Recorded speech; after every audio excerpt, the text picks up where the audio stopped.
आपने किसी को झूठ बोला, आपने किसी को छला, आपकी किसी के प्रति गुस्सा है, आप मन में छुपा कर कुछ और व्यवहार कर रहे हो। सामने वाले को तो आपने लगा कि आपने तो उसको समझा लिया, आप बड़े चालाक निकले, पर आपके ही अंदर जो सबकॉन्शियस है, जो आपके अवचेतन मन है, उसने सब बातों को देखा।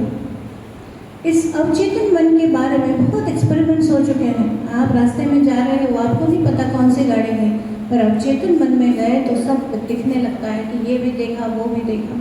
तो वो चित्रगुप्त है, आपने जो जो किया वो सब अंकित है। और जब मृत्यु हो जाती है तो हम अपनी ही बातों को, जीवन भर में हमने क्या किया है, हम खुद आंकते हैं। ओह, मैंने ये किया, इसको मैंने सताया, इसको गलत किया। उसके अनुसार हम ही अपने जीवन को तय करते हैं कि मेरा ये जीवन होगा, ये बात मैंने ठीक से नहीं समझा, अब इसको मैं ठीक से समझूंगा या समझूंगी। जैसा मैं सोचूं कि अब मैं स्त्री रूप में जन्म लूं या पुरुष रूप में जन्म लूं, जिससे कि मेरे को जो सीखना है वो मैं और अच्छे से सीख सकूं। इस धर्म में जन्म लूं या किस तरह से कूद करूं, वो सीखते हुए तब हम आते हैं। जब हम उसे समझ कर ठीक करते हैं तभी ही हम कर्मों का प्रक्षालन कर पाते हैं। जब तक आप परेशान होते जा रहे हो, कर्म नहीं कट रहे, याद रखिए, बस आप चल रहा है, पर आप काट तो रहे हो पर साफ नहीं हो रहा है। वो परिस्थिति फिर आएगी। कितनी बार आप देखते हो, कोई परिस्थिति यहाँ से छूटी, वहाँ पकड़ा गया, इससे बिगड़ा, उधर फिर शुरू हो गया। तब आप कहते हो मैं ही क्यों, मेरे साथ ही ऐसा क्यों हो रहा है ना?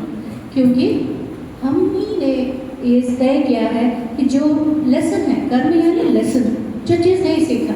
मैथ्स का क्वेश्चन हम लोग देखते हैं ना, टीचर घुमा घुमा के हमें तरह तरह के वैसे प्रश्न देते हैं। क्यों देते हैं? चेक करने के लिए देते हैं, आ गया, समझ आ गई बात अच्छे से। वैसे ही हमारे साथ रहता है। तो जब हम लोग इस तरह से करते हैं, ध्यान करने लगते हैं, तब चीज़ों की हमारी समझ बढ़ती है और तभी हमारे कर्म भी करते हैं। इसीलिए आप देखेंगे कि जब आप 40 दिनों का व्रत लेते हैं, उससे आपका जीवन, जैसे आपके अंदर शांति का आना, चीज़ों की समझ बढ़ना, आपके अंदर बहुत तरह के परिवर्तन आना, ये सब शुरू हो जाएगा। 40 दिन जब हम तय करते हैं, जैसे आज से आपने आरंभ किया, तो जितनी आपकी उम्र है उतने मिनट एक बार बैठना है। जैसे ये बच्चा 11 साल का है तो ये 11 मिनट ध्यान करे, जो 50 साल का है वो 50 मिनट करे, जो 30 साल का है वो 30 मिनट एक बार में उतनी देर बैठना है। रोज़ करे, इसमें कोई नियम ऐसा नहीं है कि इसी समय करना चाहिए। ये ATM है, यानी एनी टाइम मेडिटेशन। APM है, एनी प्लेस मेडिटेशन।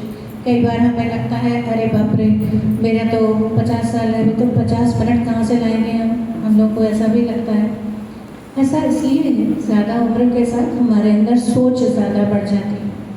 तो उस सोच के अंदर उसको निकाल कर 1 मिनट भी ऐसी शांति की स्थिति अगर आ जाए जहाँ आप बिल्कुल विचार शून्य हो जाए, वो निर्मल स्थिति में हमारे अंदर वही जिसको हम अलकनंदा जी, वो हमारे अंदर उतरती हैं, जिसको हम ज्ञान गंगा कहते हैं।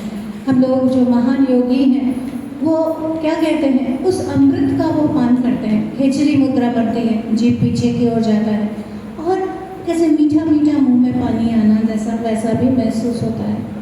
ये है ज्ञान गंगा। हम लोग कहानियों में ये देखते हैं, हम क्या बोलते हैं, शिव को गंगा को धारण करना पड़ा, है ना? कथाम जानते हैं, इसका बहुत गहरा मतलब है। शिव कौन है, कैसे दिखते हैं? ध्यान करते हुए, है ना?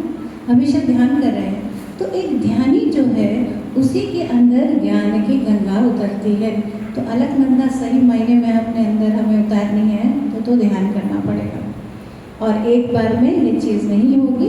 40 दिन का कम से कम व्रत लीजिए और खूब अच्छे से ध्यान कीजिए। आप पाएंगे कि कितनी ही तरह के जो उसके लाभ हैं वो आप सब पाएंगे।